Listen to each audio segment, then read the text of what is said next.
Okay guys, this is the fit. Yan. Ano kaya ang pwedeng magagawa natin sa fit na to?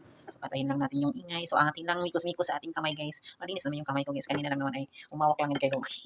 Ayan, nagmikos-mikos lang yung ingay guys. So yan, i-ano lang natin siya para mag-absorb ang ating mga ingredients. Ito ano lang yan, kunting asin, paminta, at saka tuyo. Ayun yung ano natin sa ating fit. So imikos-mikos ko lang siya. Mikos-mikos. Mikos-mikos. And then meron na po tayong nag-isang gulay no. Yan. So, siguro nag-absorb na yung mga pang-gulay natin, guys. Yan, gulay. So, magmikos-mikos lang tayo ng fit. Ito na yung pagmikos-mikos ko ngayon ng fit, no? Tinimplahan na po natin yan. Ayun.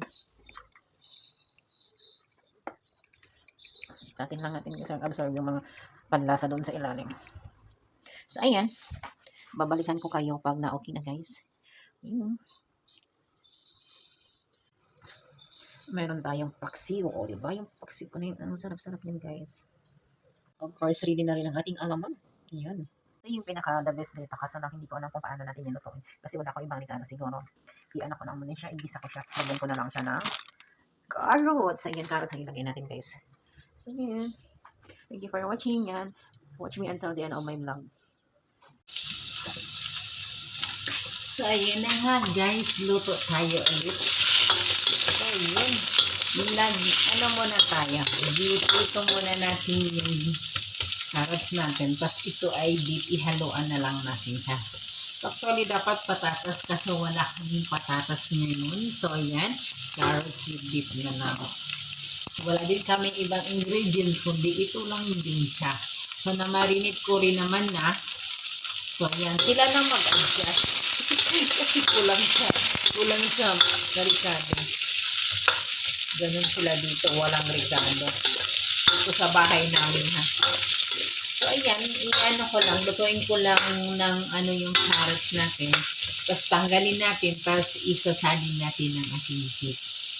So ayan guys, thank you.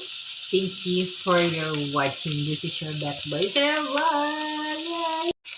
And ganito po yung beef natin. So, hindi natin masyadong pagkalutuin to. Dahil parang ano lang din siya. Parang hakot lang siya, guys. Ang luto nito. Kasi dapat meron pa yung dugo-dugo sa loob din. Ayan. Tiglado naman na yan siya, guys. So, ayan. Tapos pagkatapos niyan, medyo nag-ano na siya. Nag-brown na siya. Pero hindi masyadong kuan dapat sa ilalim. Dapat may konting ano siya. And then, ilalagay natin yung carrots na ating ginisa kanina na ito. Ibabaw natin.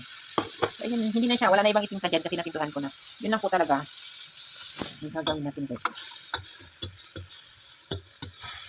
Bango. Hindi kasi ang gula ko bumibili sa mga Ricardo.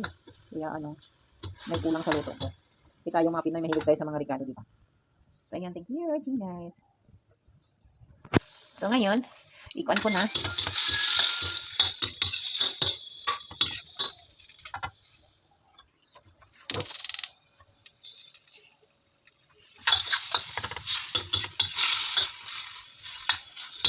Hindi ba? Yung dugo niya. Yung lumalabas.